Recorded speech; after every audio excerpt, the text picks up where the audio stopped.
मेरे प्यारे बच्चों, कैसे हो? क्या हाल चाल? बढ़िया। चलो आगे शुरू करें। तो आगे शुरू करते हैं हम। देखो, लास्ट थर्मोडायनेमिक्स में हमने डिफरेंट टाइप्स ऑफ प्रोसेस के बारे में पढ़ा था कि प्रोसेस कौन कौन से होते हैं। तो मेनली हमने देखा था कि भाई आइसोथर्मल प्रोसेस होता है, एडियाबैटिक होता है, आइसोकोरिक होता है, आइसोबारिक होता है। तो ये डिफरेंट टाइप्स ऑफ प्रोसेस थे जिसको हमने काफ़ी डिटेल में डिस्कस किया था। हमने न्यूमेरिकल्स भी किए थे एक आध। तो उम्मीद करता हूँ वो चीज़ आपको समझ में आया होगा। अब थोड़ा सा इससे हम आगे बढ़ते हैं और आज जो हम पढ़ने जा रहे हैं, जो हम आज समझेंगे, वो है,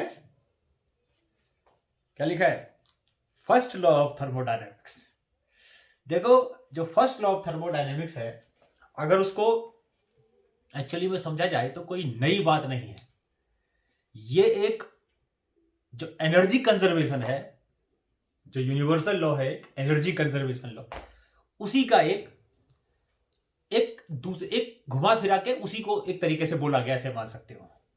तो first law of thermodynamics is nothing, it is the another form of या अनदर स्टेटमेंट ऑफ व्हाट?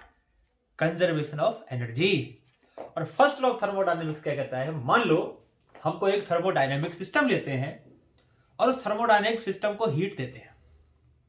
तो वो जो हीट देंगे, वो हीट क्या करेगा भाई? हीट मतलब प्रोसेस है ट्रांसफर ऑफ एनर्जी का।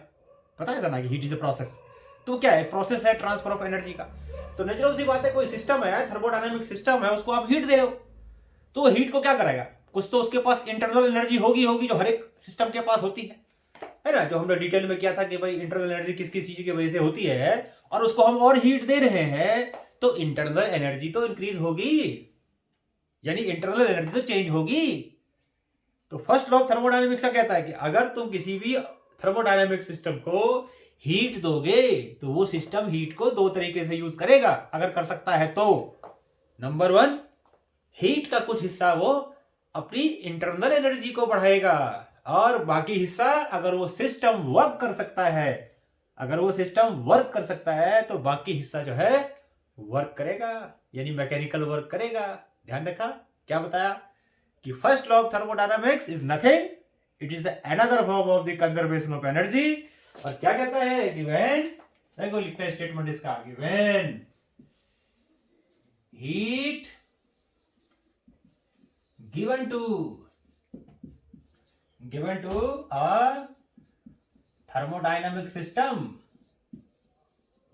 heat given to a thermodynamic system, तो क्या करेगा वो? is used to increase the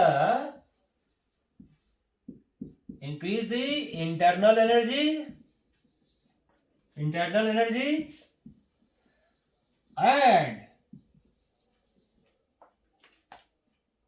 and next क्या करेगा? और to do the mechanical work. तो ये दो तरीके से अपने हीट को यूज करेगा। मान लो हमने हीट दिया थर्मोडायनेमिक सिस्टम को, dQ कहा गया हीट, कुछ हिस्सा इंटरनल एनर्जी को बढ़ा रहा है, बाकी हिस्सा मैकेनिकल वर्क कर रहा है। तो ये nothing, this is the first law of thermodynamics. कोई नई बात नहीं है, सिंपल सा एक कंजर्वेशन ऑफ एनर्जी का ही अनदर स्टेटमेंट है। समझ में आ गया? तो ये हमारा फर्स्ट लॉ ऑफ थर्मोडायनेमिक्स हो गया। अब इसमें देखो, जो फर्स्ट लॉ ऑफ थर्मोडायनेमिक्स है उसके बारे में कुछ इसमें पहली बात, उसमें तीन चीज आई। देखो, तीन चीजें कौन सी आई है? Heat, internal energy, about work, की तीन चीज आई है इसमें। अब होता क्या है, मैंने आपको पहले भी थोड़ा एक्सप्लेन किया था, बताया था कि ये जो चीजें होती है, कभी तो होती है पॉजिटिव, कभी होती है नेगेटिव। तो सबसे पहले मैं आपको बता रहा हूं कि कब लेंगे किसको पॉजिटिव, कब लेंगे किसको नेगेटिव। कुछ चीजें मैं पहले बता चुका हूं, जैसे पहले के लेक्चर्स में, अगर आपने फर्स्ट लेक्चर देखा हो तो वहां बताया था मैंने कि इसको कब लेते हैं पॉजिटिव, कब लेते हैं negative, delta W D W, कब लेंगे पॉजिटिव, कब लेंगे नेगेटिव। खैर कोई बात नहीं, दोबारा से इसको मैं एक बार बता देता हूं। और ये आपको ये याद रखना है कि हीट, पहले हीट के बारे में बता रहा हूं, heat given to system heat given to system, हमेशा ध्यान रखेंगे पॉजिटिव लेना है। क्या लेना है? पॉजिटिव। और heat drawn from the system, दिया पॉजिटिव, लिया नेगेटिव। सिस्टम ने हीट दिया नेगेटिव, उसके पास कम हो गया ना। अगर भाई सिस्टम से मान लो हीट कहीं बाहर चला गया, सब कुछ कम हो जाएगा। तो नेगेटिव तो हुआ, डिक्रीज ही तो कर रहा है उसके पास। तो heat given to system positive, drawn from the system, drawn from system क्या होगा? नेगेटिव। तो ये दो चीजें आपको याद रखनी है, given to system positive, drawn from the system negative. ये तो आ गई हीट की बात, साथ साथ में नोट करते रहना। पॉज बटन होगा तुम्हारे पास, पॉज कर करके बस को फ्रीज कर दो। और क्या दूसरी चीज देखो, इंटरनल एनर्जी तो क्या बताया था पहले भी कि increase in internal energy, increase in internal energy क्या होता है? इंटरनल एनर्जी में इंक्रीज लेंगे पॉजिटिव, और decrease in internal energy will be negative. ये आपको याद रखना हैगा, याद रखना हैगा याद रखना हैगा। नोट कर लिया? आगे बढ़े? नहीं किया तो पॉज करके कर लो अपने आप, पॉज बटन है ना, कर लो। अच्छा उसके बाद क्या देखो, नेक्स्ट है DW। ये क्या निकल गया? ये काला से लाल कैसे हो गया भाई? चलो काला ही कर देते हैं तो। हाँ वर्क, तो वर्क में क्या लेते हैं देखो, work done, work done by system, work done by system positive, मैंने कुछ काम किया positive. Work done on system, work done on system will be negative. तो ये आपको याद करना है, अच्छे से दिमाग में छाप लो, न्यूमेरिकल में काम आएगा। अब देखो ये जो फर्स्ट लॉ ऑफ थर्मोडायनेमिक्स है, ये फर्स्ट लॉ ऑफ थर्मोडायनेमिक्स किसी भी थर्मोडायनेमिक स्टेट के लिए एप्लीकेबल है, किसी भी थर्मोडायनामिक स्टेट के लिए एप्लीकेबल है। गैसेस के लिए, लिक्विड स्टेट के लिए, वेपर स्टेट के लिए, सॉलिड स्टेट के लिए, जितने भी थर्मोडायनामिक स्टेट में हो सकता है सिस्टम, सब के लिए एप्लीकेबल है, इक्वली एप्लीकेबल है, बिना शंका के एप्लीकेबल है, कोई डाउट नहीं है। आगे इसमें एक और चीज ध्यान रखना, एक तो बताया सभी के लिए एप्लीकेबल है, दूसरा मैंने आपकी इंपॉर्टेंट बात क्या बताई कि ये कंजर्वेशन ऑफ एनर्जी का ही एक अनदर स्टेटमेंट है। जब आप इसको यूज करोगे तो सबको एक ही सिस्टम ऑफ यूनिट में लेना। भाई ये तो फंडामेंटल नियम है ना, रूल है ना कैलकुलेशन का, फॉलो करना उसको। भाई सबको क्या लेना है, आपको जब न्यूमेरिकल्स करोगे तो all system must be same, system of unit must be same for all quantities. ध्यान रहेगा, याद रखना इस चीज को। आगे बढ़ते हैं। अब इसको क्या करते हैं देखो, अलग अलग थर्मोडायनामिक सिस्टम लेते हैं और अलग अलग थर्मोडायनामिक सिस्टम के लिए इसको हम अप्लाई करके देखते हैं कि कहां पर क्या होता है। तो मेनली जो हमारा थर्मोडायनामिक सिस्टम था वो क्या था देखो, क्या था? तो इसको हम अलग अलग थर्मोडायनामिक प्रोसेस के लिए, सॉरी जो हमने मेन प्रोसेस पढ़ा था उसके लिए हम इसको यूज करके देखते हैं कि कैसे इसको हम अप्लाई करते हैं, और अप्लाई करेंगे तो होगा क्या, देखिए। अच्छा इसमें करने से पहले कुछ और चीज आपको पता है, बताया था, दोबारा बता देता हूं कि हीट एक पाथ प्रोसेस है। हीट एक एनर्जी देने का तरीका है, energy, way of passing energy है ना। दूसरी बताई थी जो इंटरनल एनर्जी होती है वो सिर्फ ये स्टेट फंक्शन है, ओनली स्टेट फंक्शन। अगर कोई सिस्टम एक से बी में जाएगा, सिस्टम स्टेट ए से स्टेट बी में जा रहा है तो क्या हो रहा है, तो इसका मतलब जो इंटरनल एनर्जी होगा सेम होगा चाहे ए से बी स्टेट में किसी पाथ को फॉलो करे। भाई मान लिया ए से इस पाथ को फॉलो किया, इस ये लाल कैसे जाता है बार बार, इस पाथ को फॉलो किया, इस पाथ को फॉलो किया, कहां से, ए से बी स्टेट में जाना है सिस्टम को। सभी केस में इंटरनल एनर्जी में चेंज सेम होगा, हीट अलग अलग होगा, वर्क अलग अलग होगा, सभी केसेस में इंटरनल एनर्जी में सेम होगा चेंज। दूसरी चीज एक और आपको बता दूं, याद रखना इस चीज को भी। देखो फर्स्ट लॉ ऑफ थर्मोडायनेमिक्स क्या था? फर्स्ट लॉ ऑफ थर्मोडायनेमिक्स था कि dq जो है ये इक्वल होता है du प्लस dw के। अगर मान लो हम किसी भी सिस्टम को एनर्जी दे रहे हैं in the form of heat, ये तो पता है process of given heat, transferring heat is called transferring energy is called heat. तो हीट दे रहे हैं, लेकिन वो सिस्टम मान लो क्या कर रहा है, मैकेनिकल वर्क नहीं कर पा रहा, मैकेनिकल वर्क नहीं कर पा रहा। इसका मतलब ये है कि ये चीज होगा जीरो, मतलब एक्सपेंशन या कंप्रेशन उसमें नहीं हो पा रहा है ना। तो इसका मतलब ये हो गया कि जो dq होगा वो इक्वल होगा du के। और जब ये चीज क्या है, ये चीज क्या है dw, जब dw है जीरो तो dq का टू du और कांस्टेंट वॉल्यूम पे है। तो हमेशा एक चीज ध्यान रखना कि कभी भी हीट दे रहे हैं किसी भी सिस्टम को और du है ना, तो उस सिस्टम की जो इंटरनल एनर्जी में चेंज होगी हमेशा कांस्टेंट वॉल्यूम में होगी। ध्यान रखना इस चीज को, गांठ बांध लो। कभी भी किसी भी सिस्टम की, थर्मोडायनामिक सिस्टम की चेंज इन इंटरनल एनर्जी निकालनी है, इंटरनल एनर्जी में चेंज हमेशा कांस्टेंट वॉल्यूम पर ही होता है।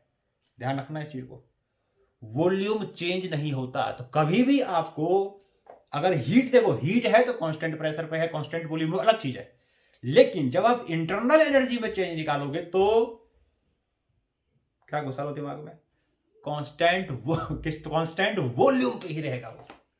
कभी भी आपको हीट निकालना है तो कांस्टेंट वॉल्यूम पे क्या लगाओगे, NCV delta T। What is the CV? Specific heat at constant volume. CP होता है ना, और थोड़ा डिस्कस करेंगे आगे। कांस्टेंट वॉल्यूम बताया था पहले भी, constant volume, constant pressure, n number of mole, CV हमने ले लिया, specific heat at constant volume. तो कभी भी अगर आपको क्या करना है, कभी भी आपको इंटरनल एनर्जी में चेंज निकालना है तो इंटरनल एनर्जी में चेंज जो होगा वो हमेशा कांस्टेंट वॉल्यूम पे होगा। अंदर डालो इस चीज को, बाहर नहीं निकलना चाहिए, बहुत इंपॉर्टेंट चीज है। चलो समझ निकाल डाल लिया होगा, अब नहीं निकलेगा बाहर। हाँ जी, तो मैं बता रहा था कि जो थर्मोडायनामिक प्रोसेस, जो ये है थर्मोडायनामिक के जो हमने लॉ पढ़े हैं, फर्स्ट लॉ जो देखा हमने, इसको हम अलग अलग प्रोसेस के लिए यूज करते हैं और करके देखते हैं कि कहाँ पर क्या होता है। देखो जी, सबसे पहला एक प्रोसेस जो इंपॉर्टेंट प्रोसेस हमने पढ़ा था वो कौन सा था, याद है आपको? वो था आइसोथर्मल प्रोसेस। Thermal process.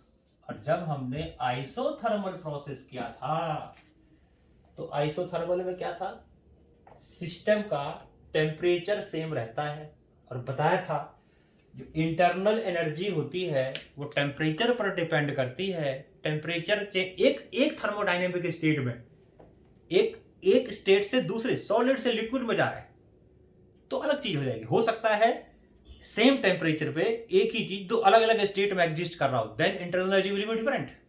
लेकिन एक ही थर्मोडायनेमिक स्टेट में जो इंटरनल एनर्जी होती है वो हमेशा टेम्परेचर पर डिपेंड करती है, ओनली टेम्परेचर और किसी चीज पे नहीं। याद रहेगा। तो अगर मैं ये मान के चल रहा हूं कि सिस्टम का स्टेट चेंज नहीं हो रहा, तो आइसोथर्मल प्रोसेस में क्या रहता है, टेम्परेचर कांस्टेंट रहेगा।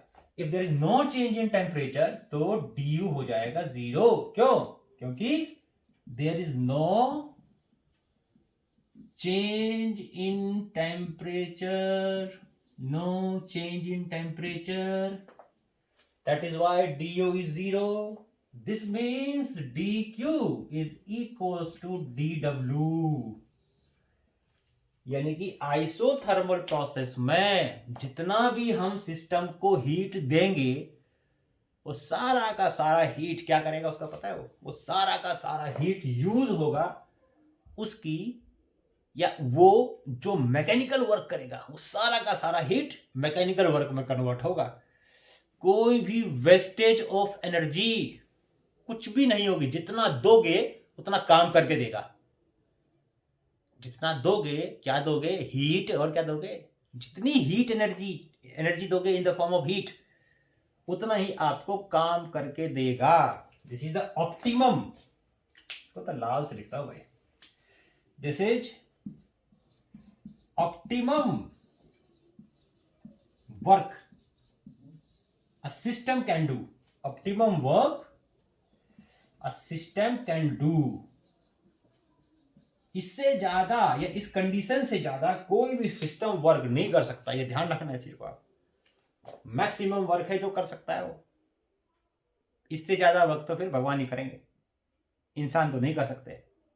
याद रख लो चीज। आगे बढ़ो।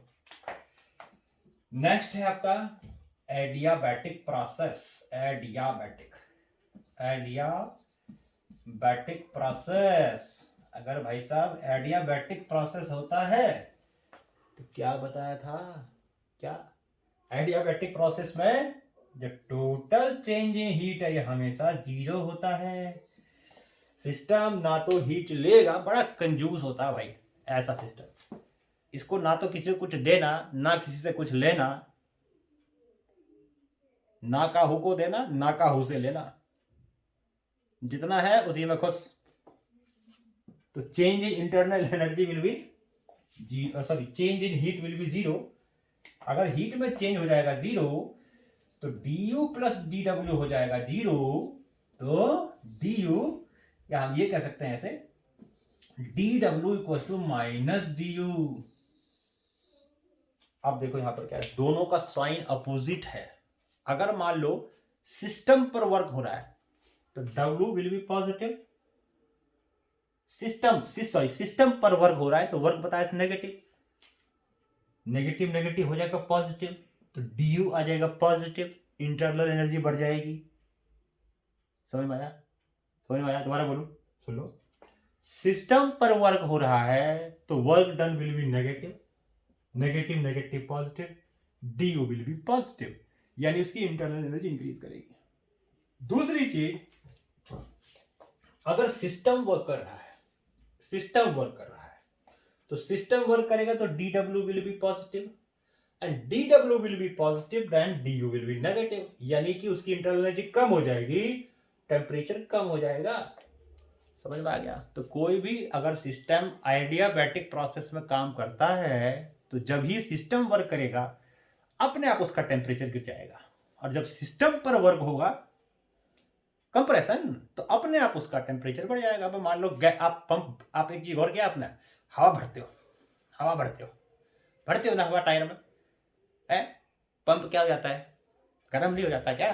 सिस्टम पर वर्क है, हीटअप नहीं हो गया क्या? हो जाता है ना। टायर में हवा भरते हैं, गर्म हो जाता है, टायर गर्म हो जाता है, छू के देखना कभी जा करके।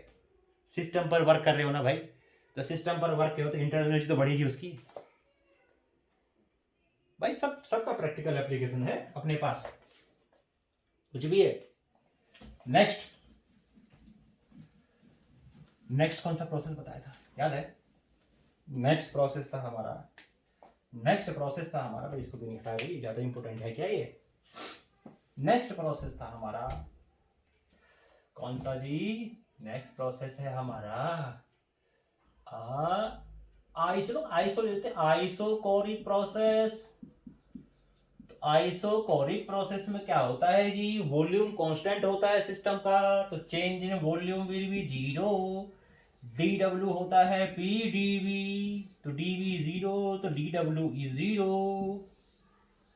सिस्टम कोई भी वर्क नहीं कर पाएगा, जितना हीट दोगे सारा का सारा इंटरनल एनर्जी को इंक्रीज कर देगा, है ना? कर देगा ना। एग्जाम्पल बताऊं, खाना बनाया कभी ना? तुम लोग खाना कहाँ बनाते हो? मम्मी बनाती है, मेरी मम्मी बनाती है। कभी तो ट्राई किया होगा, मम्मी नहीं हो घर पे, कभी तो ट्राई किया होगा, नहीं किया? करना और करके देखना कि एक दिन खाना, चावल उबालना है मान लो तुम्हें, उबालो, और एक दिन चावल को उबालना, चलो दाल बनाते हैं, चावल छोड़ो यार, तो दाल को बनाना ओपन बर्तन में, खुला हुआ बर्तन, पानी डालना, दाल में उबाल देना, उसको देखना उबालने में कितना टाइम लगता है। अगले दिन उसको प्रेशर कुकर में डालना और उबालना, देखना कितना टाइम लगता है। प्रेशर कुकर में खाना जल्दी बनता है, ओपन वेसल में देर से बनता है। क्यों जी?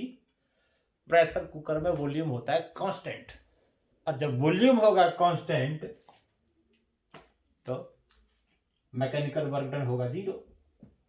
कोई सिस्टम वर्क नहीं करेगा, जो हीट दोगे ना सारा का सारा उसकी इंटरनल एनर्जी को इंक्रीज कर देगा।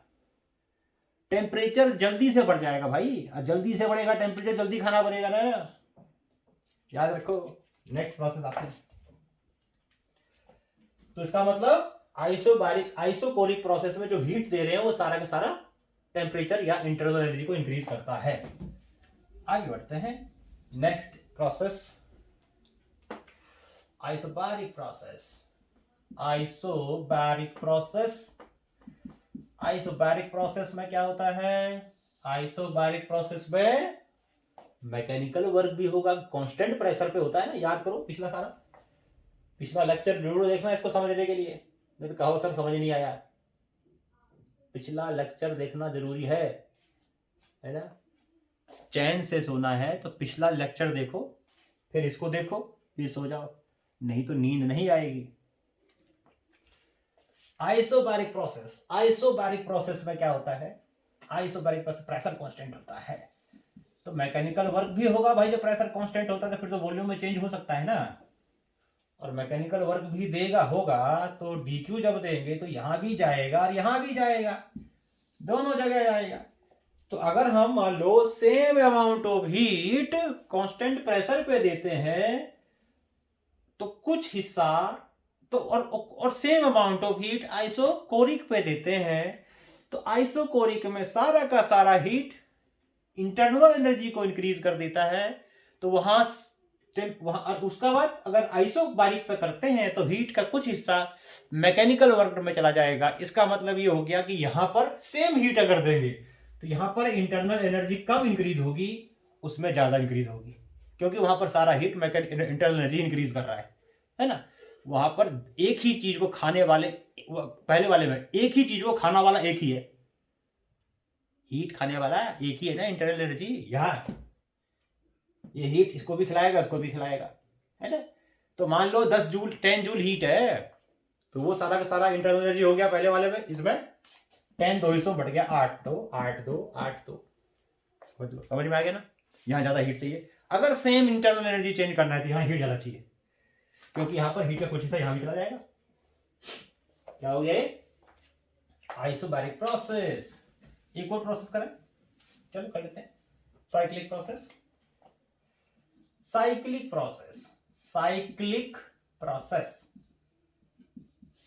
प्रोसेस में क्या होगा भाई साहब? साइक्लिक प्रोसेस में भी क्या होता है? गया और वापस आया, तो जहां गया वहीं वापस आया ना। और क्योंकि इंटरनल एनर्जी तो स्टेट फंक्शन होता है, तो चेंज इन इंटरनल एनर्जी क्या होगा इसमें भी? 0। तो dq इक्वल टू dw, जो सारा का सारा हीट होगा वो कहां चला जाएगा? सारा का सारा हीट वर्क में कन्वर्ट हो जाएगा। जो हीट में चेंज होगा, ऑल हीट चेंजेस इनटू क्या? ये भी ऑप्टिमम होता है जैसे कि आइसोथर्मल में होता है, लेकिन इसमें उसमें क्या डिफरेंस है पता है? उसमें यह है कि जैसे जाएगा वैसे ही आएगा। इसमें क्या है? जाएगा कहीं और से, आएगा कहीं और से, जाएगा कहीं और से, आएगा पतली गली से। उसमें जाएगा भी पतली से, आएगा भी पतली से, सेम रास्ता। आइसोथर्मल में सीरीज ऑफ चेंजेस एक्सपेंशन में, कंप्रेशन में सेम होती है, इसमें अलग होती है, अलग अलग पाथ को चूज करता है। समझ में आ गया? इसीलिए इसमें एरिया इनक्लोज होगा, उसमें एरिया इनक्लोज नहीं होगा। मैंने आपको बताया भी था पहले पिछले वाले लेक्चर में कि साइक्लिक प्रोसेस में, जो एक न्यूमेरिकल भी कराया था, कि साइक्लिक प्रोसेस में जो एरिया इनक्लोज होता है वो एरिया निकाल दो, वही वर्क आ जाएगा और वही हीट होगा। टोटल हीट में चेंज होगा, वही हीट में चेंज होगा। ध्यान रखना इस चीज को, न्यूमेरिकल्स करते हैं अभी। ये हो गया साइक्लिक प्रोसेस। समझ में आ गया? इसके बाद अगर हम मान लो एक और चीज करें, किसी चीज को मेल्ट करते हैं, देखो मेल्टिंग प्रोसेस। 6th था 5th था, कौन सा था भाई देख लेना अपने आप में, ध्यान नहीं आ रहा। मेल्टिंग प्रोसेस में क्या होता है कि कोई भी चीज क्या लिख रहा हूं मैं, ये कोई भी चीज जैसे सॉलिड से लिक्विड में कन्वर्ट होती है, इसी को तो बोलते हैं मेल्टिंग प्रोसेस। फ्रीजिंग में उल्टा हो जाता है, लिक्विड से सॉलिड में कन्वर्ट सकता है, दोनों रिवर्सिबल प्रोसेस है। ये हो गया। तो मेल्टिंग, कोई चीज अगर मेल्ट करती है तो सॉलिड से लिक्विड में जाएगी, तो कहीं कहीं ज्यादातर केस में ऐसा होता है कि जो वॉल्यूम है उसमें इनसिग्निफिकेंट चेंज हुआ। देखो थोड़ा बहुत तो चेंज होगा ही, तो न्यूमेरिकल में अगर कह रहा है कि वॉल्यूम में चेंज हो रहा है तो मान लो। नहीं अगर कह रहा है तो आप क्या ले लोगे कि वॉल्यूम में चेंज इनसिग्निफिकेंट है लगभग, तो डीवी 0 है, तो यहां भी मैकेनिकल वर्क हो जाएगा 0, और जो dq होगा वो सारा का सारा du होगा। इसीलिए मैंने बताया था कि कोई भी चीज अगर सॉलिड से लिक्विड में जाती है, सॉलिड से लिक्विड में जाती है, तो उसको क्या करना पड़ेगा, हीट जो दोगे ना वो उसकी इंटरनल एनर्जी को बढ़ाएगा, उसकी रैंडमनेस, काइनेटिक एनर्जी मॉलिक्यूल्स की बढ़ जाएगी विदाउट इंक्रीजिंग इट्स टेम्परेचर। समझ में आ गया? तो जो टोटल हीट एक और चीज, मेल्टिंग प्रोसेस में टेम्परेचर सेम रहता है, लेकिन इंटरनल एनर्जी में यहां चेंज हो रहा है। क्यों हो रहा है चेंज? क्योंकि सेम टेम्परेचर पे दोनों अलग अलग स्टेट में है ना। अभी तो बताया था कि सेम स्टेट में सेम टेम्परेचर पे सेम इंटरनल एनर्जी होगा, लेकिन अलग अलग स्टेट में अगर कोई सिस्टम एग्जिस्ट करेगा तो सेम टेम्परेचर पे अलग अलग इंटरनल एनर्जी होगी। लिक्विड की इंटरनल एनर्जी ज्यादा होती है, टेम्परेचर ज्यादा होता है, रैंडमनेस ज्यादा होती है, काइनेटिक एनर्जी ज्यादा होती है, ट्रांसलेशनल या जो भी वाइब्रेशनल जो सारी बताई थी पहले वही सब है। तो इसका मतलब यहाँ जो हीट देंगे वो सारा का सारा उसकी इंटरनल एनर्जी को इंक्रीज कर देगा, तो अगर कोई मेल्ट कर रहा है तो, और अगर कोई फ्रीज कर रहा है तो भी वही चीज है कि जो हीट इवॉल्व होगा है ना, तो उससे उतनी इसकी इंटरनल एनर्जी डिक्रीज कर जाएगी, हीट बाहर जाएगा। मतलब दोनों का साइन सेम है ना, तो दोनों का साइन सेम है, इसका मतलब हीट देंगे तो इंटरनल एनर्जी बढ़ेगी, हीट लेंगे हीट कब निकलेगा जब फ्रीज करेगा, तो हीट निकलेगा, इंटरनल एनर्जी डिक्रीज कर जाएगा, बस। जबकि मेल्टिंग प्रोसेस में ऐसा होता है, जबकि बॉइलिंग में ऐसा नहीं होता। क्यों नहीं होता बॉइलिंग? अच्छा, इसमें एक और चीज ध्यान रखना, न्यूमेरिकल बार बार यूज आएगा। कोई चीज मेल्ट करती है, कोई चीज अपना स्टेट चेंज करता है, तो वहां पर फार्मूला हम कौन सा यूज करेंगे? हीट का, m/L। और ये हमेशा ध्यान रखना, ये कांस्टेंट वॉल्यूम पे ही प्रोसेस होगा लगभग। तो Q = डेल्टा Q = m/L, जो हीट चाहिए कहां जाएगा? m/L। अगर टेम्परेचर चेंज कर रहा है, थोड़ा सा और इसको बाद में डिस्कस करेंगे, वो होगा mc डेल्टा t। m के लिए चलो मैं n लिख देता हूं, नंबर मोल nc डेल्टा t। और ये cv दो तरह का, cv और cp गैसेस के केस में। और अगर कोई सिस्टम स्टेट चेंज कर रहा है, चेंज ऑफ स्टेट का मतलब अगर उसको सॉलिड से लिक्विड में जाना है तो इतना हीट चाहिए। एक ही स्टेट में टेम्परेचर चेंज करना है तो इतना हीट चाहिए। जैसे आइस का टेम्परेचर -14 से 0 लाना है, इतना हीट चाहिए। 2 ग्राम आइस को पिघलाना है, टेम्परेचर नहीं बढ़ाना, पिघलाना है, इतना हीट चाहिए। m की जगह 2 डाल दो, L दे रखा होगा, L is called latent heat of fusion. याद रहेगा, नोट कर लो, याद कर लेना। आगे है बॉइलिंग प्रोसेस। बॉइलिंग में क्या होगा भाई? बॉइलिंग प्रोसेस में क्या होता है? लिक्विड से वेपर में कन्वर्ट होगा कोई भी चीज। मेरे मालिक क्या है ये? LIQUID, liquid to vapour. और लिक्विड टू वेपर में कोई चीज कन्वर्ट होगी, कंडेंसेशन में vapour to liquid, reverse process है, एक में चाहिए एक में रिलीज होगी, और क्या। तो इसमें क्या होता है कि वॉल्यूम में सिग्निफिकेंट चेंज होगा, तो जो टोटल हीट देंगे वो इंटरनल एनर्जी भी इंक्रीज करेगा और साथ में मैकेनिकल वर्क भी करेगा, क्योंकि यहां पर वॉल्यूम में चेंज काफी ज्यादा होता है। पर गैस जो होता है वेपर हाईली एक्सपेंडेबल होता है ना, तो वॉल्यूम तो बढ़ेगा। जब वॉल्यूम बढ़ेगा तो फिर वही मैकेनिकल वर्क तो हुआ, change in volume, final minus initial, pressure constant है लगभग मान लो। तो यहां पर हमें ज्यादा हीट चाहिए, बॉइलिंग के लिए ज्यादा हीट चाहिए, मेल्टिंग के लिए कम हीट चाहिए। समझ में आ गया? या एक और चीज कह सकते हैं, देखो अगर हम ड्यू निकालेंगे बॉइलिंग में तो ये आएगा dq - pdv, यानी यहां पर क्या होगा? इंटरनल एनर्जी कम चेंज होगी बॉइलिंग में, मेल्टिंग में ज्यादा होती है। सॉलिड से लिक्विड में कोई चीज आता है तो मेल्ट तो क्या होता है? तो उस केस में हमारा ज्यादा कम, सॉलिड से अगर कोई वेपर में जाता है तो इंटरनल एनर्जी कम चेंज होती है लिक्विड से वेपर में, और अगर कोई सॉलिड से लिक्विड में जाएगा तो इंटरनल एनर्जी में ज्यादा चेंज आएगा, क्योंकि यहां पर मैकेनिकल वर्क होता है तो वो माइनस हो जाएगा, वो भी चाहिए, कुछ कुछ वहां चला गया तो एक पार्ट को कम मिला ना हिस्से को, वही चीज है, उसमें ज्यादा होता है। ठीक है, ये हो गया। अब इसके बाद सबसे लास्ट, और इसका इसी का एप्लीकेशन कह सकते हैं उसको, ये है आपका relation between CP and CB. Relation between CP and CB. What is CP and CB, what is CB, ये बाद में देखो हम निकालेंगे अलग अलग उसके लिए, थोड़ा सा जब काइनेटिक थ्योरी ऑफ गैसेस करेंगे तो वहां पर हम निकालेंगे इसको, का फार्मूला होता है वो सब देखेंगे क्या क्या होता है, अभी आप याद कर लो। सीपी का मतलब constant pressure, specific heat at constant pressure, this is specific heat at constant volume. ठीक, अब मोलर है या खाली स्पेसिफिक है वो क्या, मोलर होगा तो मोलर स्पेसिफिक हीट एक मोल के लिए चाहिए, अगर खाली पर ग्राम का हो गया, पर केजी का होगा तो फिर स्पेसिफिक हीट बोल देते हैं उसको।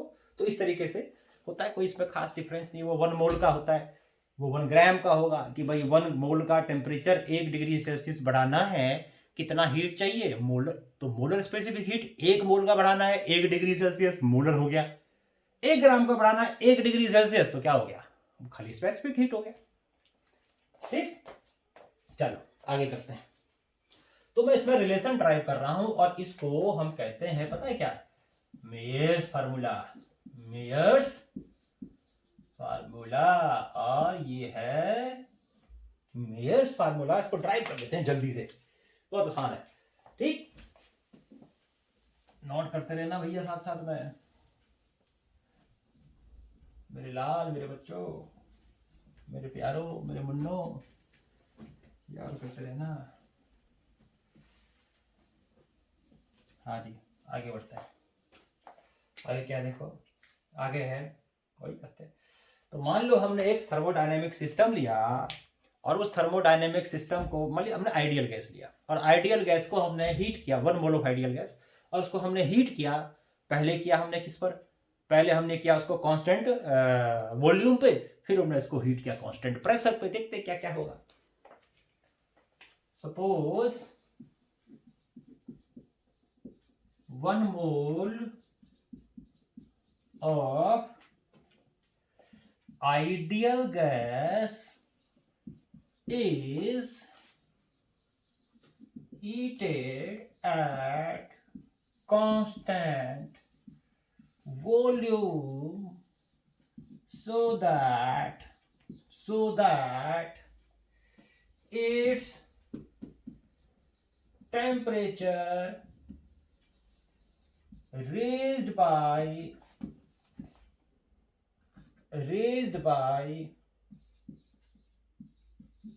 dt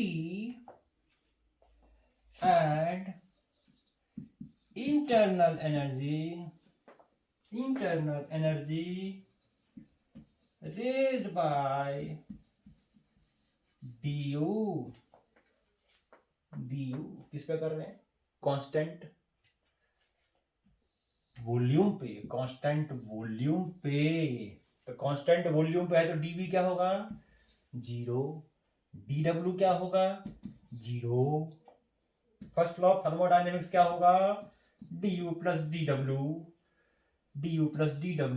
डीडब्ल्यू इज 0, तो dq इज du, और dq क्या होता है, यहां लिख देता हूं, dq होता है NCV/dt,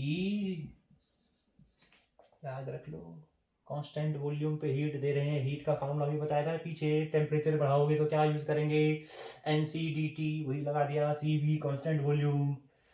ठीक है, तभी मैंने कहा था कि इंटरनल एनर्जी जब चेंज होती है ना तो हमेशा कांस्टेंट वॉल्यूम ही लेते हैं specific heat.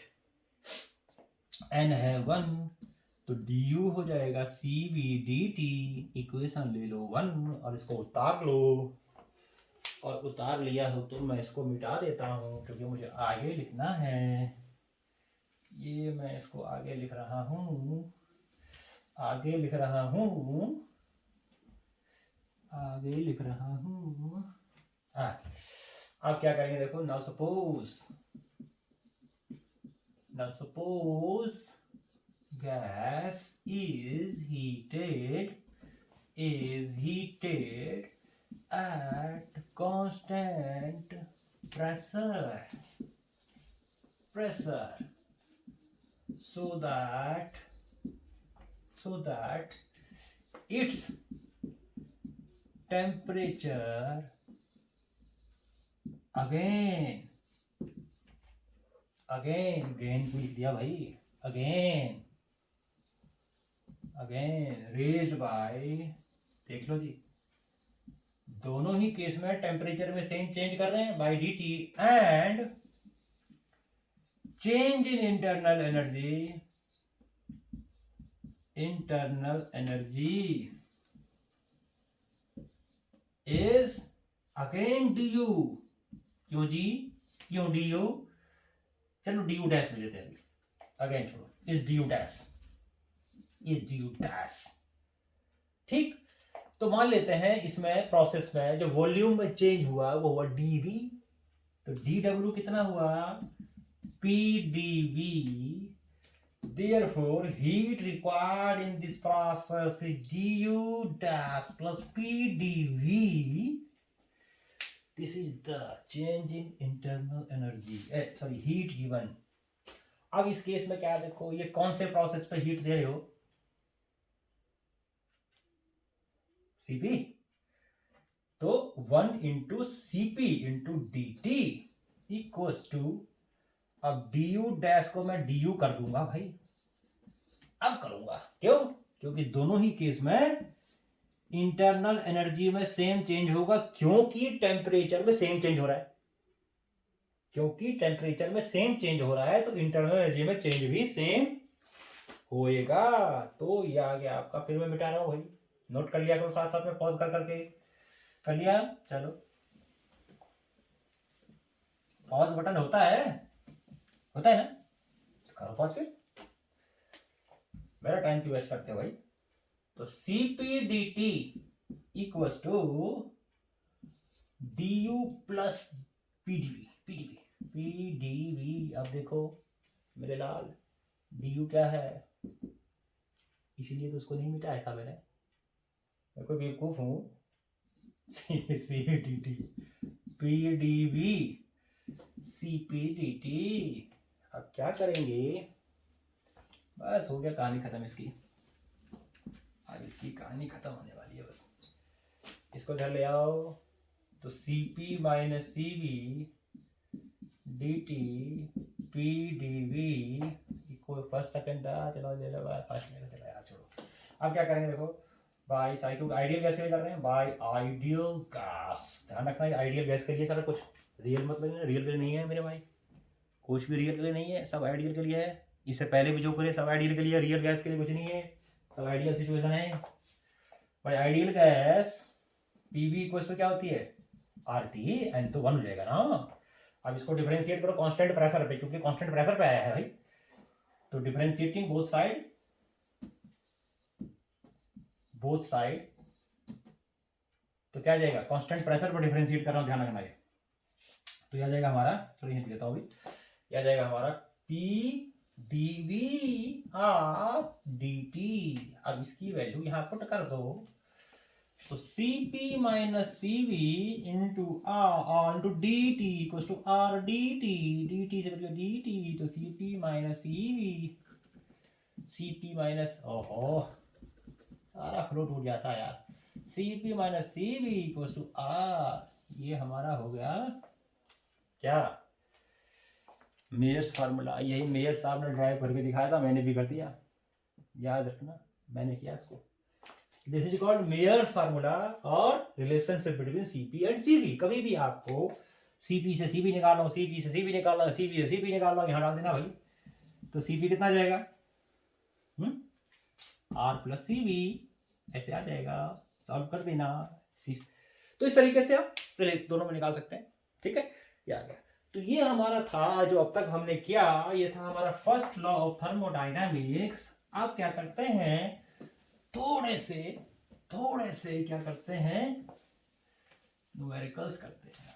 First law of thermodynamics के ऊपर थोड़े से न्यूमेरिकल्स करते हैं, जो थोड़े इंपॉर्टेंट न्यूमेरिकल्स हैं, उसको ट्राई करते हैं। आप लोग भी करो और देखो जरा कैसे कैसे होते हैं ये। सबसे पहले मान लो मैं ये लिखता हूँ, देखो याद रखो, न्यूमेरिकल्स लिख रहा हूँ। ये क्या है, नंबर 1 न्यूमेरिकल, ये है, सपोज करो कि एक मिनट, न्यूमेरिकल है a sample of gas. Question है, a sample of gas, a sample of gas is heated at constant pressure, is heated at constant pressure। मान लो एक हमने क्या लिया, सिस्टम ऑफ गैस लिया, और उसको क्या कर रहे हैं, कांस्टेंट प्रेशर पे हीट कर रहे हैं, ठीक है। And 140 joule heat, and 140 joule of heat is given in this process,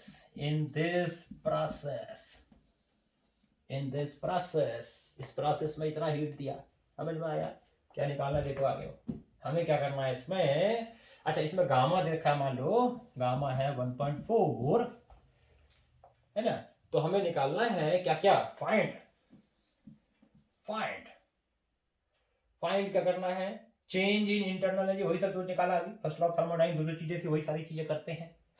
क्या निकालना है पहले, change in internal energy and तो एक और चीज करते हैं, वर्क डन। भाई हीट तो दिया ही हुआ है ना, तो हीट थोड़ी पूछेगा भाई। चलो समझ में आया क्या क्या, देखो एक थर्मोडायनामिक सिस्टम है, उसको हमने इतना हीट दिया, कहाँ कितना दिया, कितना दिया, 140 जूल हीट दिया तो दिया तो पॉजिटिव हुआ ना, heat given to system positive. अब उससे क्या होगा, हीट से भाई उसकी इंटरनल एनर्जी इंक्रीज करेगी, कुछ मैकेनिकल वर्क भी करेगा, वो दोनों ही निकालना है, तो निकाल देते हैं, क्या दिक्कत है। तो मैंने एक चीज आपको बताया कि किसी भी थर्मोडायनेमिक सिस्टम को जब हीट देते हैं और उस हीट से क्या हो रही है, उसमें क्या हो रहा है, गामा दे रखा है इसका 1.4, उससे उसकी इंटरनल एनर्जी बढ़ेगी और क्या होगा उसका, और उससे उसका जो है वर्क भी होगा, मैकेनिकल वर्क भी होगा। तो भाई इंटरनल एनर्जी निकालने के लिए सबसे पहले देखो क्या क्या चाहिए।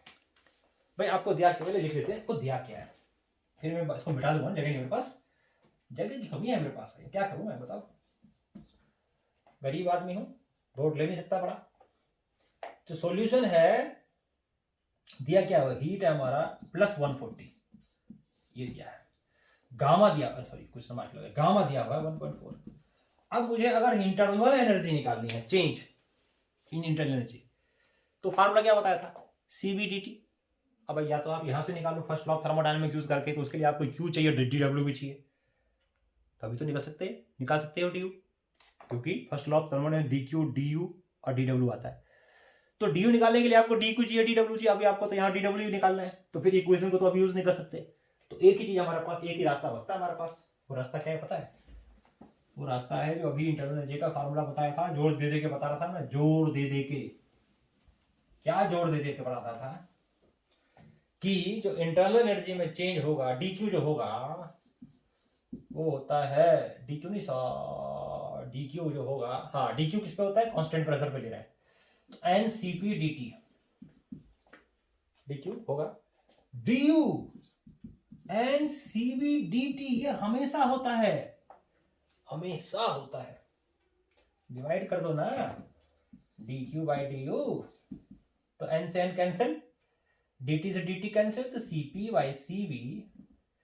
अब ये तो बचवा दे रखा है 1.4 दे रखा है ना, तो निकाल दो ना फिर, du dQ/1.4, this implies that this is 140 divided by 1.4 equals to 100 joule. आ गया, आ गया, पॉजिटिव आया, इसका मतलब इंटरनल एनर्जी इंक्रीज कर रही है। आगे बढ़ते हैं, समझ में आ गया होगा यहाँ तक? बस ये हो गया तो दूसरा भी आ गया, फिर क्या हमारा हाथ में, वो तो बच्चों का खेल है। D Q equals to D you plus D W. D W is D Q minus D U. Now dq is, what is dq? 140 minus 100. तो dw is 40 जूल। उम्मीद करता हूँ समझ में आ गया होगा, बहुत अच्छे से आया होगा। आया ना? आया ना? आगे बढ़े, चलो नेक्स्ट क्वेश्चन करते हैं। एक और नोट करते रहना भाई साहब, पॉज करके, पॉज बटन है तुम्हारे पास।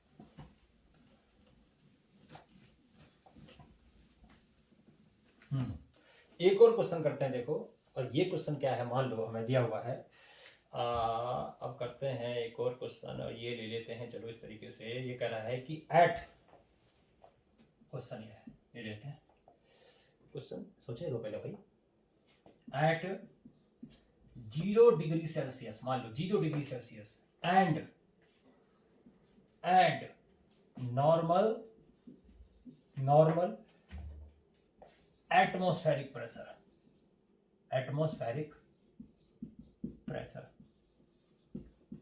at 0 degree Celsius and normal atmospheric pressure, the volume of the water volume of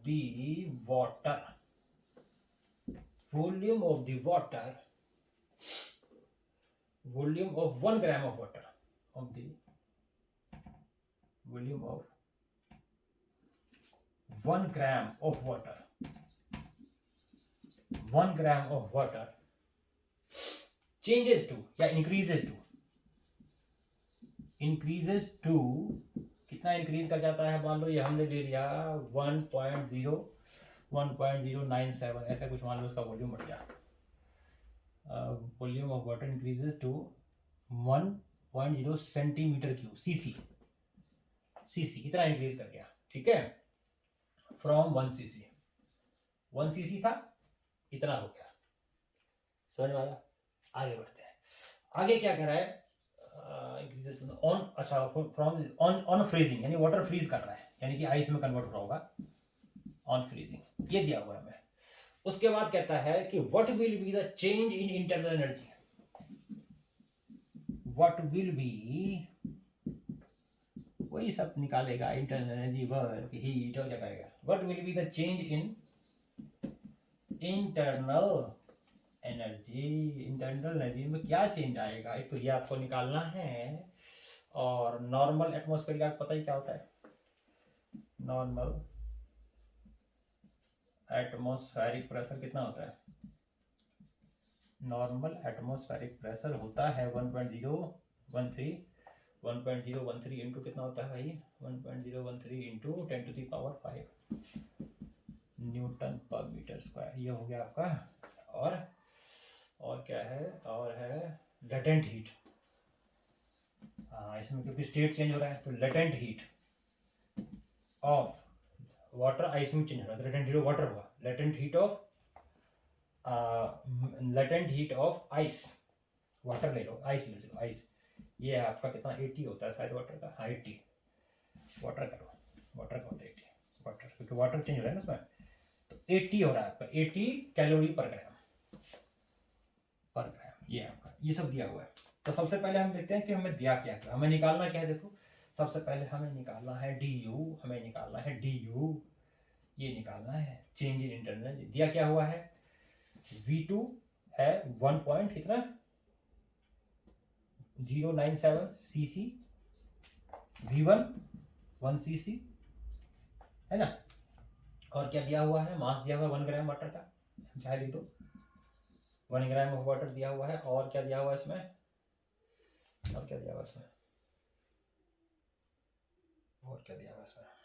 बाकी सब लिख दिया, ठीक है। तो ये हमें दिया हुआ है, हमें निकालना क्या है? Change in internal energy. तो सबसे पहले क्या करो, देखो भाई, इसमें आपको इंटरनल एनर्जी में चेंज निकालने क्या क्या चाहिए आपको? हीट चाहिए, और मैकेनिकल वर्क चाहिए। मैकेनिकल वर्क कैसे निकालोगे? पीडीवी। और हीट कैसे निकालोगे? कैसे निकालोगे हीट? कैसे निकालोगे? सीपीडीटी। और कैसे निकालोगे, है ना? या हीट जो दिया है यहाँ पर सीपीडीटी, अच्छा तो सीपीडीटी अगर निकालोगे तो स्टेट चेंज हो रहा है, यहाँ पर चेंज हो रहा है, स्टेट नहीं हो रहा है ना, सॉरी यहाँ टेम्परेचर चेंज हो रहा है क्या? नहीं हो रहा है ना। तो मैंने बताया जब स्टेट चेंज होता है तो लेटेंट हीट M × L, तो ये मास दिया हुआ है और लेटेंट हीट दिया हुआ है, तो इसको मैं हटा रहा हूँ। तो हीट दे रहे हैं, इसका मतलब हीट होगा पॉजिटिव, ध्यान रखना। नहीं, हीट दे नहीं रहे, इसमें बताना है कि हीट कितना इवॉल्व हुआ, हमें बताना है क्या निकालना है, चेंज इंटरनल एनर्जी जो भी है। तो अब देखो कोई भी चीज अगर वाटर अगर आइस में कन्वर्ट हो रही है, इसका मतलब वो एनर्जी को, हीट को रिलीज कर रही होगी, हीट को रिलीज कर रही होगी। तो क्यू क्या होगा सबसे पहले इसमें? सबसे पहले इसमें निकालो क्यू, डी क्यू होगा M × L, और माइनस में होगा ये। क्यों होगा माइनस में? क्योंकि एनर्जी लिक्विड से सॉलिड में जा रहा है, तो इसका मतलब इसकी जो इसको हमें जो ये हीट रिलीज करेगा, हाँ। तो M हो गया 1 ग्राम, L कितना है 80, तो ये आ गया 80 कैलोरी। टोटल हीट कितना चाहिए इसको? 80 कैलोरी हीट चाहिए, समझ में आ गया। अब निकालते हैं इसमें क्या, अब इसमें निकालते हैं amount of work, DW work. तो वर्क कितना होगा? वर्क होता है P final volume minus initial volume. देखो प्रेशर कितना है? प्रेशर है आपका इतना 1.013 इंटू 10⁵ और चेंज इन वॉल्यूम कितना है आपका? फाइनल इतना है, तो 1.097 माइनस 1। अच्छा ये सीसी में है तो मैं यही दिखा देता हूँ, 1 सेंटीमीटर क्यूब हो गया है। सीसी का मतलब सेंटीमीटर क्यूब। तो क्या करोगे, जब मीटर क्यूब में चेंज करोगे तो 10⁻⁻² क्यूब हो जाएगा, तो -6 हो जाएगा। तो मैं सीधा मल्टीप्लाई कर देता हूँ यहाँ, क्योंकि ऐसा ही सिस्टम में कर दिया इसको मैंने, -6 ये आ गया।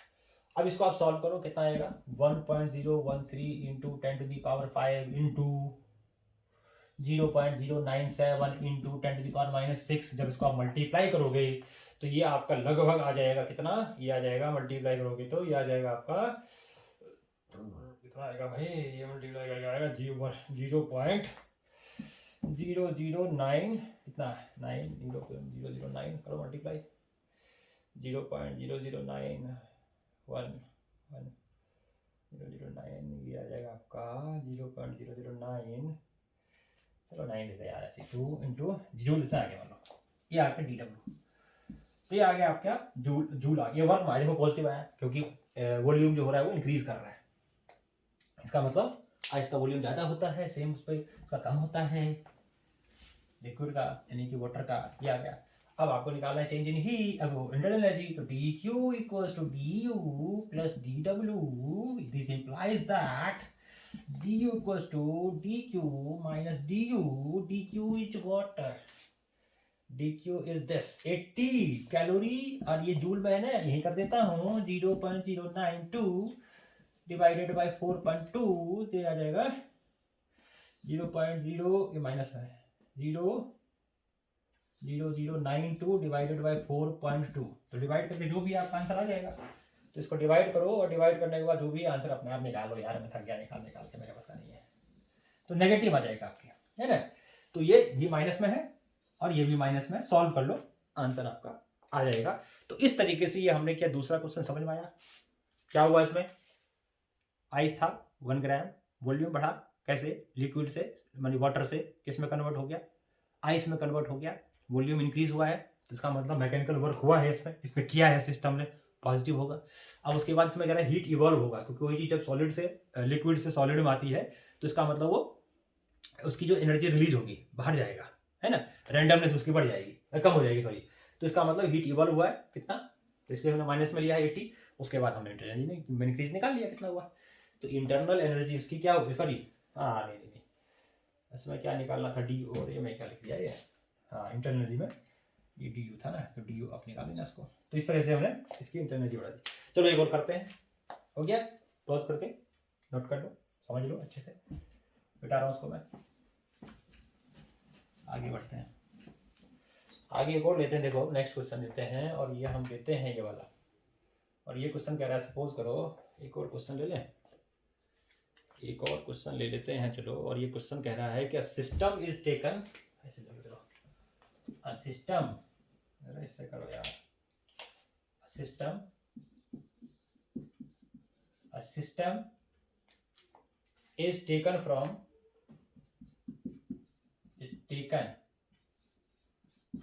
state A to C, A to C पे ले आ रहे हैं सिस्टम को via,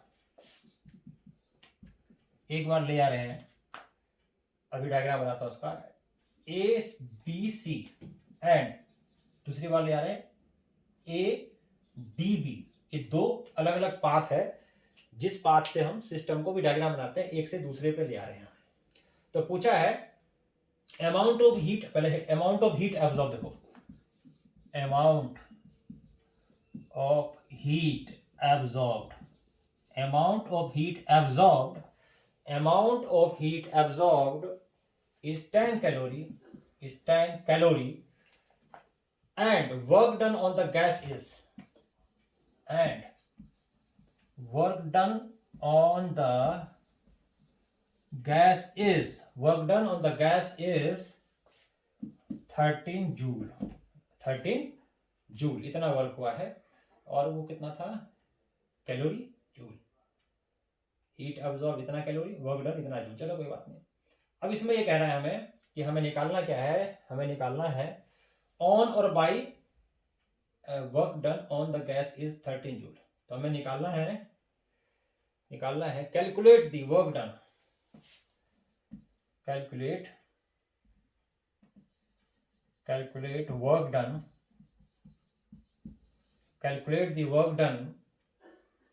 the work done on or by the system when 20 calorie of heat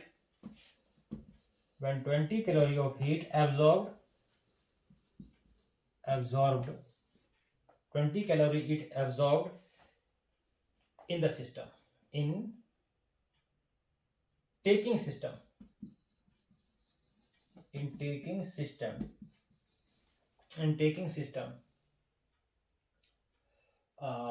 system to A to C, कोई A to C पे ले आ रहा है, system from A to C along path कितना A D C। ये इसका diagram कहाँ बनाऊं, अब इसमें सबसे पहले तो लिख लो, डायग्राम बनाता हूँ मैं, क्या कहते हैं, चलो मैं डायग्राम बना दूँ, कहाँ बनाऊँ, ये छोटा सा बनाते हैं, देखो यहाँ बना, छोटा सा दिख रहा होगा, देखो ये यहाँ बना देता हूँ, इसको जरूरत नहीं पड़ेगी अभी। तो ये हमने एक एक्सेस पे ले लिया, मान लो वॉल्यूम, दूसरे एक्सेस पे ले लिया हमने प्रेशर, और ये इस तरह से है, ये मान लो ये ऐसे ऐसे ऐसे और ऐसे, ये ए बी सी और ये है डी, ये तो एक बार ए बी सी ले आ रहे हैं, फिर ए डी सी ले आ रहे हैं। अब मैं दिया क्या है, देखो system is taken from state A to C via A B C से ले आ रहे हैं, एंड ए डी बी, फिर ए डी बी से ले आ रहे हैं। अब कहते हैं amount of heat absorb is 10 calorie, heat absorb मतलब heat given to system positive, and work done on the gas negative is 13 calorie. Calculate the work done on और बाय द गैस, वो अपने आप आएगा, when 20 calorie of heat absorbed in taking system from A to C via this. तो इसका मतलब क्या है, दूसरे केस में क्या कर रहे हैं, हीट एब्जॉर्ब हो रहा है तो वहां भी हीट पॉजिटिव है। तो क्या क्या है, पहले यहाँ साइड में थोड़ा सा मैं लिख देता हूँ, यहीं लिख देता हूँ साइड में। तो इसमें इधर लिखा है, तो हमें क्या क्या दिया हुआ है, amount of heat absorb 10 calorie, ऐसा लिखा है डी क्यू वाया किसके, ए बी सी, कितना है 10 कैलोरी, इतना हीट है, 10 कैलोरी हीट ले आ रहे हैं। अब ये हीट कैलोरी जूल में कन्वर्ट लेते चलो, तो 10 इंटू 4.2 ये हो गया 42 जूल, ये आ गया। और क्या दिया हुआ है इसमें, and work done on the gas is 13 joule, W work done on the gas, तो -13 जूल आ जाएगा, माइनस, ध्यान रखना है माइनस। दूसरे केस में क्या कह रहा है, कैलकुलेट द वर्क डन, ठीक है, दूसरे केस में डीडब्ल्यू हमें निकालना है, ऑन या बाय होगा अपना पता लगेगा। When 20 calorie of heat absorbed in taking system from A to C. Absorb, तो heat absorbed dq, heat given to system positive होगा, पहले केस में क्या था, heat amount heat absorb is 10 plus था, ठीक है हाँ, और work done on the gas negative था। अब देखते हैं तो dq जो होगा हमारा ये कितना है, heat absorb in the 20 plus 20 calorie, ये है। हमें निकालना है दूसरे केस में dw, नहीं ना ना ना du है ना, क्या निकालना है, calculate the work done, work done निकालना है हाँ, और du भी नहीं पता सेकंड केस में, du भी हमें नहीं पता सेकंड केस में, तो मैं इसको हटा देता हूँ। अब मैं उम्मीद कर रहा हूँ आपने नोट कर लिया होगा, तो कर दिया है तो भाई साहब मैं इसको तो मिटा ही दूँ, फिर ये कर दिया, मिटा दिया इसको मैंने, ये मिटा दिया हाँ, ये कर दिया। अब देखो जी, देखो आपको दूसरे केस में मतलब ड्यू भी नहीं पता भाई, आपको कुछ भी निकालना है, तीन चीज में से दो चीज तो चाहिए ना, तो यहाँ ये भी नहीं पता, ये भी नहीं पता, ये निकाल, ये दिया हुआ है तो कैसे करोगे आप, पहले सबसे पहले काम ड्यू निकालना। अब देखो एक चीज, दोनों ही केस में इनिशियल और फाइनल सेम है ना, change in internal energy path पे डिपेंड करता है, तो इसका मतलब चाहे इस पाथ से आया चाहे इस पाथ से आया, दोनों ही केस में इंटरनल एनर्जी में सेम चेंज हुआ। तो ये मैं सबसे पहले लिख देता हूं, D you A B C equal है D you A D C, दोनों ही चीज सेम है, दोनों चीज क्या है, सेम है, सेम है दोनों चीज, क्लियर है। आगे बढ़ते हैं, ए डी सी दोनों सेम है। अब पहले केस का लगाते हैं, फर्स्ट लॉ ऑफ थर्मोडायनेमिक्स, देखो 4, इसको यूज करता हूं, 4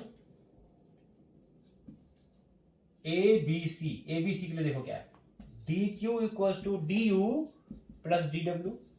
डी क्यू क्या है पहले केस में, देखो ये क्या हुआ है 42, डी यू निकालना है, कौन सा था d you, A B C plus D डब्ल्यू -13, तो माइनस ना कर दो, तो डी यू आ गया आपका एबीसी, कितना डी यू आ गया एबीसी के लॉन्ग आपके आ गया, कितना हो गया ये, कितना हो गया भाई साहब, कितना हो गया, कितना था वो 10 और 13, 42 और 13 कितना हो गया, 42 और 13, दिस विल बी 42 और कितना था दूसरा, कितना आया, कितना था वो 42 और 13 था क्या, चलो 42 और 13 हाँ, तो ये हमारा हो गया 42, हाँ यहाँ और ये हो गया हमारा कितना 42 प्लस 13 ये आ गया, कितना आ गया, फिर ये आ गया आपका 5 और 4 और 1 5, 55 आ गया, 55 जूल आ गया, ठीक है। तो ये आपकी इंटरनल एनर्जी आ गई। अब लगाते हैं इसके लिए 4, ये सारी चीजें किसके लिए थी, इसके लिए। अब करते हैं 4 एडीसी के लिए, एडीसी के लिए करते हैं, तो एडीसी में फिर वही लगाओ, डी क्यू डैश कर देता हूं, डी यू कौन सा ले लूं, डी यू कर देता हूं डी यू एडीसी पास कर देता हूं, और प्लस डी डब्ल्यू डैश कर देता हूं, देखो यार अब ये चीज तो वही है, अब डालो वैल्यू, सेम चीज है, ये तो सेम चीज है, कितना आया इंटरनल एनर्जी में change 55 plus D W dash निकालना है आपको, और डी क्यू कितना है +20, तो डी डब्ल्यू यहां से कितना आ जाएगा, तो डी डब्ल्यू आपका आ जाएगा कितना, डी डब्ल्यू आ जाएगा आपका इतना आ जाएगा, डी डब्ल्यू आ जाएगा 20 माइनस ये आएगा, डी यू कितना आया था भाई, आपका यहाँ देखो क्या था, इस प्रोसेस से गए तो ये था हमारा 42 हो गया था, डी डब्ल्यू था हमारा, डी डब्ल्यू क्वेश्चन में क्या था, सिस्टम पर वर्क था कि वर्क डन बाय सिस्टम था, वर्क डन यह था heat observe and work done on the system, negative था, ठीक है माइनस का है, ये 42 हो गया, heat given to the system absorb by the system positive हो गया, ठीक है। तो यहाँ से कितना आ गया, डी डब्ल्यू माइनस है, तो हमें निकाल दिया ना, डी यू निकाल दिया हमने, तो माइनस में प्लस हो गया ना, जरा आगे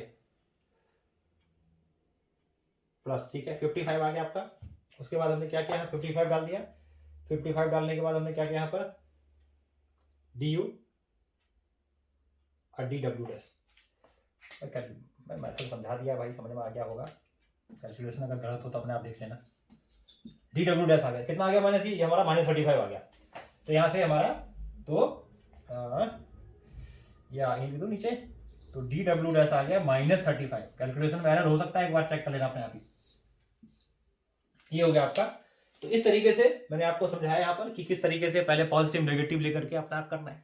एक और क्वेश्चन करते हैं लास्ट, और फिर आज की क्लास हम कर देंगे, आज का लेक्चर वाइंड अप। हाँ जी हाँ जी हाँ जी, पॉज करके नोट कर लिया करो भाई, ध्यान रखना है, पॉज करके नोट कर लिया करो, पॉज करके नोट कर लिया करो।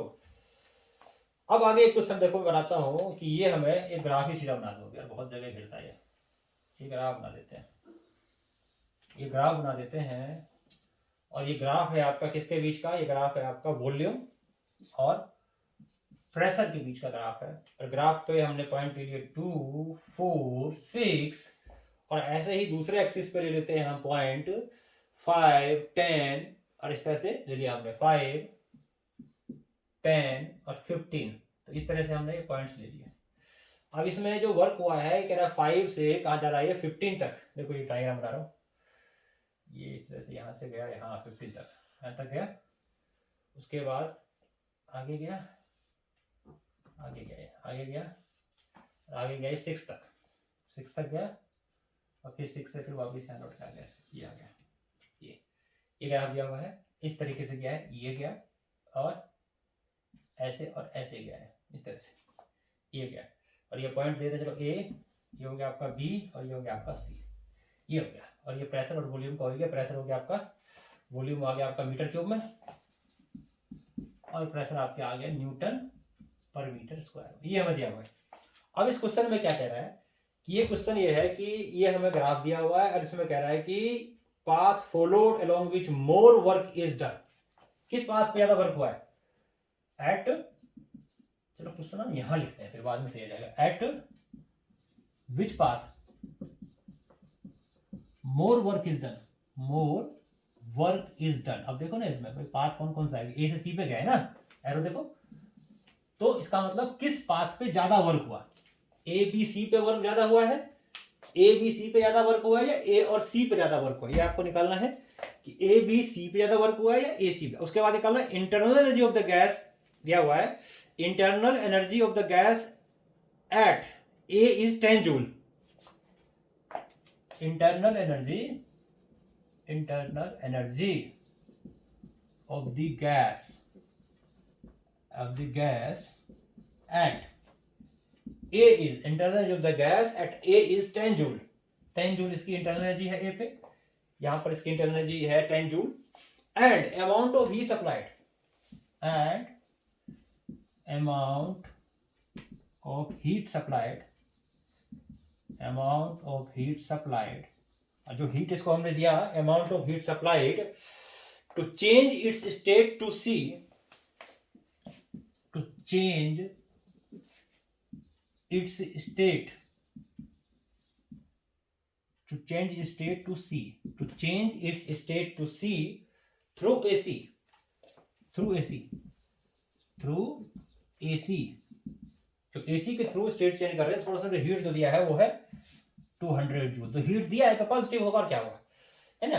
कैलकुलेट इंटरनल एनर्जी एट सी, तो हमें निकालनी है इंटरनल एनर्जी एट सी। तो सी पे हमें क्या करनी है, इसकी इंटरनल एनर्जी निकालनी है, और internal energy at B is 20 joule.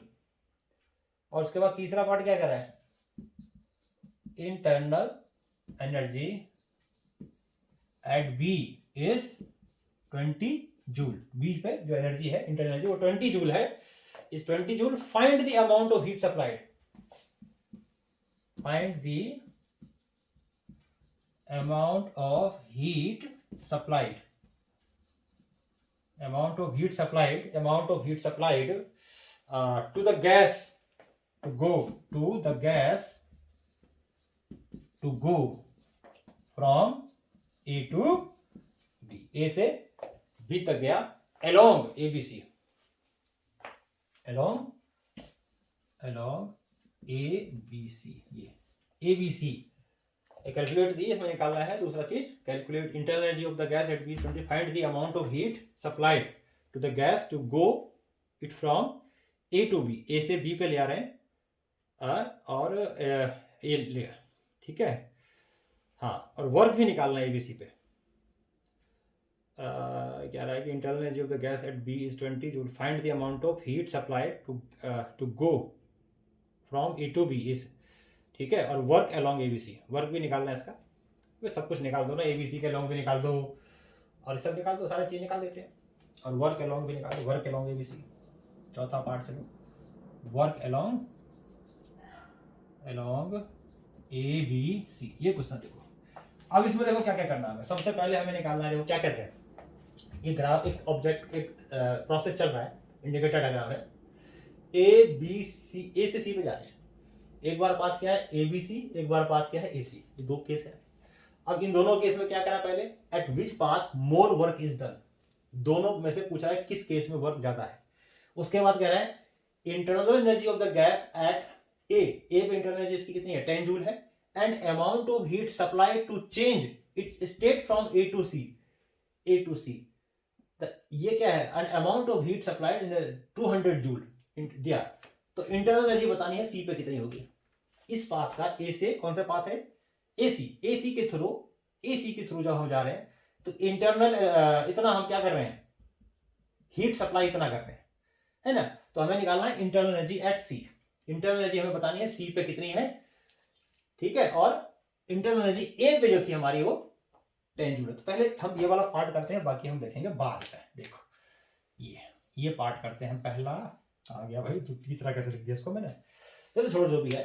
तो सबसे पहले eight which path more work is done, ये पहला था, ये दूसरा था, किस पाथ पे ज्यादा वर्क होगा। अब देखो मुझे वर्क क्या होता है। वर्क मैंने बताया था, जो एरिया अंडर द कर्व होता है उसी को तो वर्क कहते हैं। इसको थोड़ा सा इतना मुश्किल नहीं है, जल्दी जल्दी कर लेते हैं। देखो ये थोड़ा मैं आपको तरीका बताता हूँ, कैलकुलेशन आप खुद कर लेना।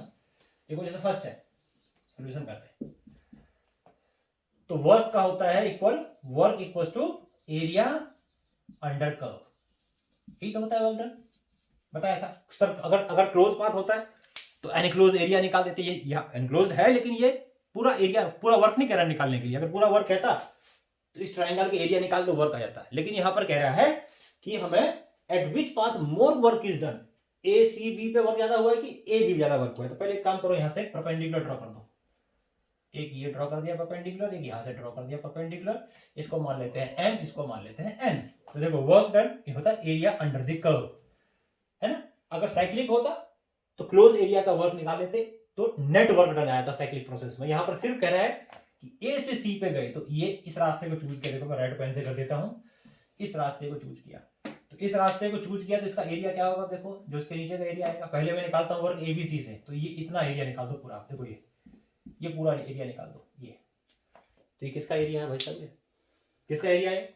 अगर AC पूरा अंडर द कर्व, किसका एरिया है, इसका एरिया निकाल दो, कितना जाएगा इसका, बता। तो ये होगा आपका length into breadth, area under the curve. तो कितना हो जाएगा इसका, ये कितना हो जाएगा, इसकी लेंथ कितनी है, लेंथ है इसकी यहां से आता है 15, 15 और ब्रेथ कितना है, देखो चेंज इन वॉल्यूम पूरा BC कितना है 6 - 2, 6 - 2 कितना वर्क आ गया, 15 गुणा 60 जूल वर्क आ गया। 60 जूल वर्क आ गया पहले केस में। कितना वर्क आ गया, 60 जूल। ACB का पाथ समझ में आ गया कैसे वर्क निकाला है। क्या करना मैंने बताया, जो एरिया अंडर द कर्व होता है उसी को क्या कहते हैं, अमाउंट ऑफ वर्क कहते हैं। इंडिकेटर डायग्राम में बताया था आपको मैंने, याद होगा, याद है ना, पीछे का वीडियो देखो। आ जाओ जी, पहला काम, पहले कहानी खत्म। Amount of heat supplied to change its state from A to C through path, क्या इंटरनल एनर्जी निकालिए। Internal energy of the gas at A is, यहां पर इंटरनल एनर्जी कह रहा है 10 जूल है, ठीक है। And amount of work heat supply to the state from A to C through AC is इतना, AC के पाथ। अरे यार दूसरा पार्ट तो निकाला नहीं इसका A पार्ट हो गया, B पार्ट तो निकाल दो, कौन से पाथ में अब निकालते हैं। अब किसका वर्क होगा, अब होगा इसका AC, work done along path AC। AC के अलॉन्ग जो वर्क होगा वो कितना होगा, इसके नीचे का एरिया। तो इसका एरिया क्या हो जाएगा, उसको मिटा देता हूँ पहले मैं भी, फिर समझ में आ जाएगा। इसका एरिया, पहला पार्ट तो पूरा किया नहीं, दूसरे भाग रहे हैं मेरा बात में, जल्दी होगी ना, बहुत लंबी क्लास होगी। हाँ भाई, तो कितना होगा देखो ये एरिया, चलो रेड पेन से करता हूँ, लंबी तोड़ दो, समझ में आना चाहिए। ये आ गया, तो ये एरिया क्या देखो, ट्रेपीजियम का एरिया है, ट्रेपीजियम बन गया। तो क्या होता है ट्रेपीजियम का एरिया, हाफ हाफ, और इसको मिटा दो पहले वाले को, यहां कर देते हैं इसको, ये तो ये हो गया हमारा हाफ, इसको रहने दो, half sum of the parallel side this plus this, तो ये क्या है आपका 15, और ये आपका सम ऑफ द पैरेलल। देखो ये ट्रेपीजियम लेंगे अब, ये इसके नीचे का एरिया चाहिए ना, इसके नीचे का एरिया, इसके नीचे का, तो ट्रेपीजियम बन गया जो सेट किया मैंने। तो ये आ गया आपका 15 + 5 और इंटू डिस्टेंस ये इसका 4, मतलब ऐसे लिखो पहले 6 - 2, ये तो ये आपका आ गया 1/2 20 × 4 यानी कि 40 जूल। ये आ गया आपका, कौन सा ज्यादा है पहले 60 या 40, 60 40 किसका ज्यादा है, मोर वर्क अलोंग, कौन सा ABC के अलोंग वर्क हुआ ज्यादा। अच्छा एक काम करता हूं मैं, जो निकाला WABC ये हो गया आपका 60 जूल, क्योंकि यूज आएगा ना बार बार, और AC का वर्क हुआ आपका DW, ये हुआ आपका 40 जूल। तो ज्यादा वर्क किस में हुआ, AC में वर्क। अब दूसरे पार्ट का आता है, देखो नोट कर लिया करो भाई, इंपॉर्टेंट क्वेश्चन सब चल रहा है बहुत। अब देखो क्या कर रहे हैं, the internal energy of the gas at A is 10 joule, यहां इंटरनल एनर्जी 10 जूल है। अब इसके अलाउंग हीट जो सप्लाई कर रहे हैं वो 200 जूल है, तो 200 जो होता है वो सप्लाई कर रहे हैं, पॉजिटिव होगा। चलो जी, अब यहां इसके अलाउंग लगा देते हैं फर्स्ट लॉ ऑफ थर्मोडायनेमिक्स, क्या होगा, अलोंग AC लगा रहे हैं, सेकेंड पार्ट करना हो, देखो इसका dq = du + dw, ये होगा। अब इस केस में du कितना है 200 जूल है ना, du क्या होता है U फाइनल का मतलब मैं कर देता हूं यहां पर A से C पे ले आ रहे हैं, UC - UA कर देता हूं उसको, ये, और dw कितना वर्क हुआ है, और एंड वर्क कितना, वर्क तो निकाला हुआ अभी मैं देख के रहा हूं, AC का वर्क 40 नहीं हुआ क्या अभी, 40 work done by system, expansion हो रहा है ना, तो वर्क डन बाय सिस्टम, तो कितना आ गया फिर ये 200 इधर ले आओ -40, और आपको इंटरनल एनर्जी निकालनी है A पे, चलो पहले कर लेते हैं। तो ये हो गया UC - UA, कितना आ गया ये 160 = UC - UA, ये आ गया।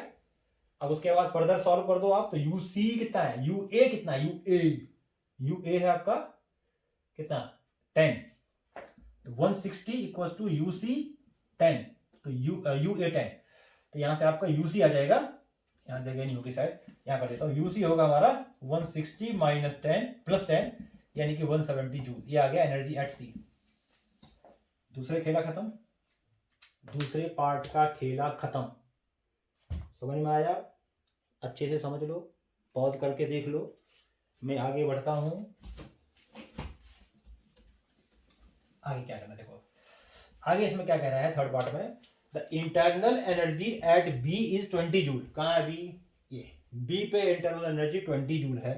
Find the amount of heat supply to the gas to go from A to B, A से B तक गए तो कितना वर्क हुआ, क्या निकालना है, find the amount of heat supply. अब देखो जब A से B पे जा रहे हैं, A, चलो अब रेड पेन यूज करते हैं, थर्ड पार्ट है इसका, A to B पे जा रहे हो तो आपको dW निकालना है ना, हीट निकालना है, सॉरी आपको हीट निकालना है, dQ कहां से, मैं लिखता हूं A से B पे निकालना है ना। तो अब इस पे देखो A से B पे जा रहे हैं तो क्या लगा दो, dQAB = क्या होगा, DUAB के अलाउंग प्लस dWAB के अलाउंग।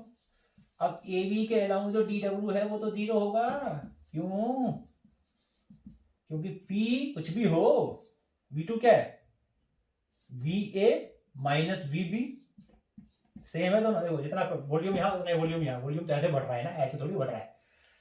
तो dQAB ये 0 हो गया, = dQAB = DUAB, DUAB हमें निकालना क्या था, क्या निकालना था, internal energy of the gas at B is 20 GeV। B पे इंटरनल एनर्जी दे दी हमें इसने, है ना।